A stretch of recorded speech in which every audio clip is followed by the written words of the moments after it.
Sochua is with us. She's the president of the Khmer Movement for Democracy, organisation boosting cooperation between Cambodians now living outside the country, and they campaign for things like democratic reforms inside Cambodia as well. Sochua, welcome to World Business Report. Thanks so much for being with us. Thank you for having me. Can you give us a bit of a sense, first of all, then, of the type of exports that Cambodia is making to the United States? Is it Cambodian products? Is it that it's, as we've heard in the case of Vietnam, American companies being based in Cambodia and exporting? What's their kind of exposure?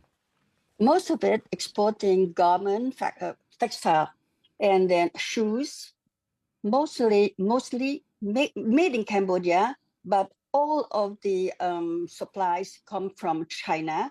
And of the 1,000 or so factories in Cambodia, almost 90% of them owned by Chinese companies. What kind of impact could that 50% tariff have then? You know, half the price again on top of those goods. It will totally demolish the economy of Cambodia. That we have to acknowledge. Mm-hmm. But who does it impact, actually? 100%. It will impact close to 1 million garment factory workers. 84% of them are women who have very low education or no education, low skills or no skill at all.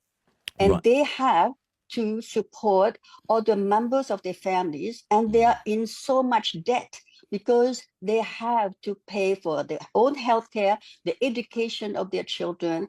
Everything comes from the $208 a month that they make in these factories, working as far as 10 hours a day. So it's perhaps been obvious all week to our listeners what President Xi wants out of his trip, you know, propping up support in the region. Sounds like the imperative for backup plans, if you like, it is really there for Cambodia as well.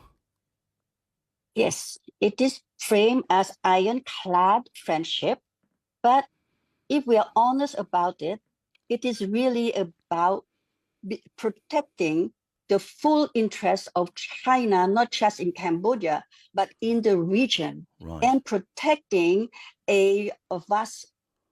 the Hun family that have ruled Cambodia over 40 years. So we have autocracy, we have a communist regime, and the people of Cambodia are the ones who will suffer the most.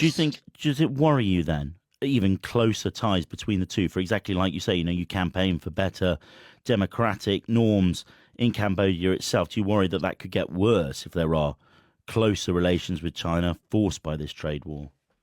I am glad that you asked that question. Yes, we are very worried and terrified for the women, for the poorest of the poor, for the children of the workers. And it's not just about the workers, it's about the families, the people in the informal sector. We're talking about immediately about 3 million people.